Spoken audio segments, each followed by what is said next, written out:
Assalamualaikum warahmatullahi wabarakatuh. Perkenalkan, nama saya Rini Aryani SPD, peserta pelatihan dasar CPNS tahun 2021 BPSDM Provinsi Kalimantan Selatan.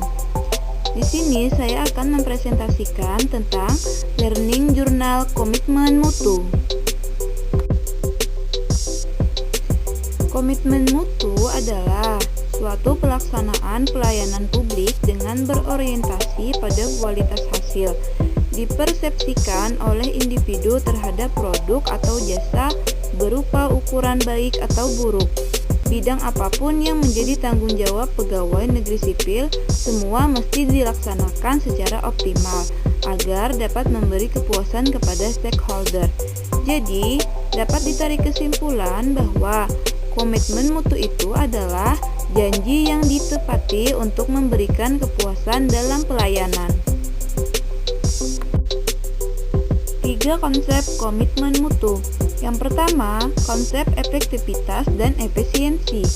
Efektivitas ini diartikan suatu ketercapaian target yang telah direncanakan baik dalam jumlah hasil kerja ataupun dalam memberi kepuasan kepada pelanggan.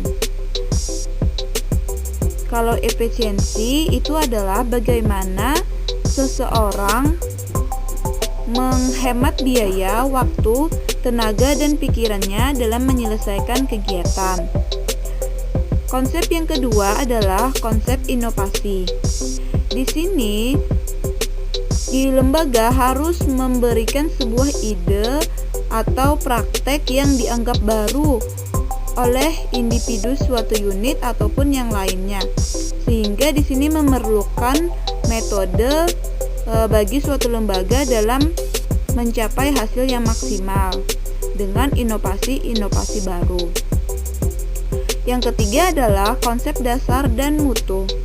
Konsep dasar dan mutu ini diartikan menjadi sebuah kebutuhan dan keinginan konsumen itu harus dilihat dan diusahakan dapat tercapai sehingga konsumen merasa puas dalam pelayanan kita.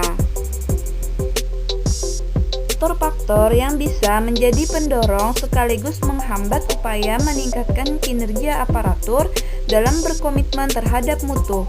Yang pertama, perubahan pola pikir atau mindset aparatur. Di sini sebagai PNS kita diharapkan bisa menyadari bahwa diri kita itu adalah seorang pelayan publik.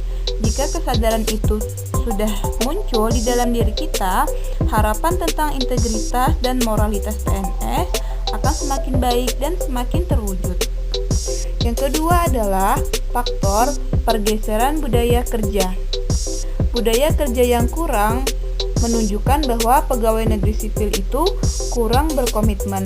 Contohnya seperti bekerja seadanya, kerja santai, menunda-nunda, senang mencontoh milik orang lain ataupun yang lainnya. Yang ketiga, perbaikan tata kelola pemerintahan. Tata kelola pemerintahan ini adalah sebuah dinamika persaingan yang harus kompetitif dan terhindarkan dari kecurangan. Jadi, suatu lembaga harus memiliki tata kelola yang baik untuk melihat baik buruknya mutu dalam suatu lembaga itu. Di sini ada 4 karakteristik organisasi dengan budaya mutu. Yang pertama, komunikasi terbuka dan kontinu. Kedua, kemitraan internal yang saling mendukung. Ketiga, kerjasama tim yang baik. Keempat, menerima dan menelaah feedback dari pelanggan. Kriteria layanan publik best practice. Artinya, best practice ini yaitu pengalaman terbaik dari keberhasilan seseorang atau organisasi dalam melaksanakan tugas, termasuk dalam mengatasi berbagai masalah. Yang pertama, best practice memberi inovasi, yang kedua memberi nilai tambah.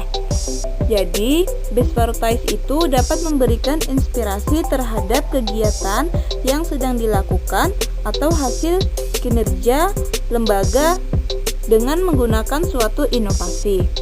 sehingga pelayanan publik itu akan memberikan nilai tambah kepada masyarakat baik dalam ketepatan dan kecepatan sebuah layanan.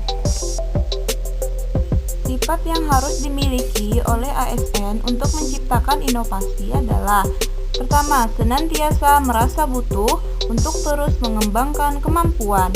Yang kedua, bersifat dinamis dan berpikir kritis terhadap situasi yang berkembang. Yang ketiga, selalu menjadikan keterbatasan sebagai sarana untuk melakukan kreativitas dan inovasi. Sampai di sini pemaparan dari saya. Terima kasih atas segala perhatian. Mohon maaf jika banyak kekurangan. Assalamualaikum warahmatullahi wabarakatuh.